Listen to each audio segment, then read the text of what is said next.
Hi friends, welcome to my channel. ఈరోజు హరీష్ గారికి ఇంకా ఇమాన్యుయల్ గారికి లైవ్లో గొడవ అయింది కదా. ఆ గొడవ ఎలా స్టార్ట్ అయిందంటే వీళ్ళు ఆఫ్టర్నూన్ అనేది స్కిట్ అనేది చేశారండి.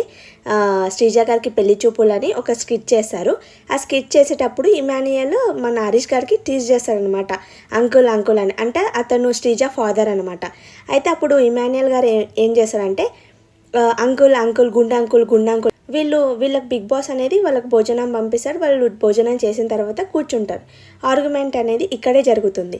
మన ఇమాన్యుయల్ గారు గుండు అంకుల్ అని నవ్వి అతను ఫీల్ అయిందని వచ్చి సారీ చెప్తాడు.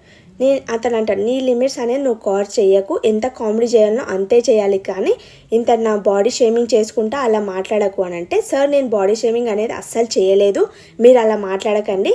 నేను జస్ట్ మీరు ఆఫ్టర్నూన్ మీరు స్కిట్ చేసినప్పుడు గిట నేను గుండంకుల్ అన్నాను, మీరు ఏం అనలేరు కాబట్టే నేను ఇప్పుడు అన్నాను.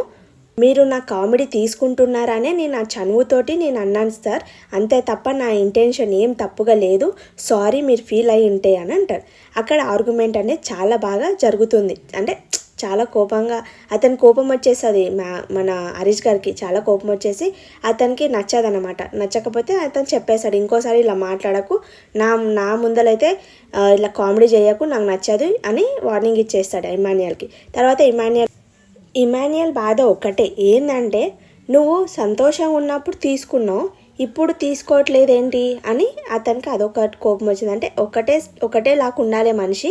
నువ్వు హ్యాపీగా ఉన్నప్పుడు నేను కామెడీ వేస్తే తీసుకుంటున్నావు, నువ్వు సాడ్గా ఉన్నప్పుడు నా మీద అరుస్తున్నావు, ఎప్పుడు ఒకే విధంగా ఉండాలి అని ఇమాన్యుయల్ అంటుండు. ఈ గొడవలో ఒకవేళ సింపతిలా వస్తే మన ఇమాన్యుయల్ గారికి వస్తుంది, సారీ చెప్తే గిట ఎందుకు యాక్సెప్ట్ చేస్తలేడు ఈ మనిషి అని అంటారు హరీష్ గారిని.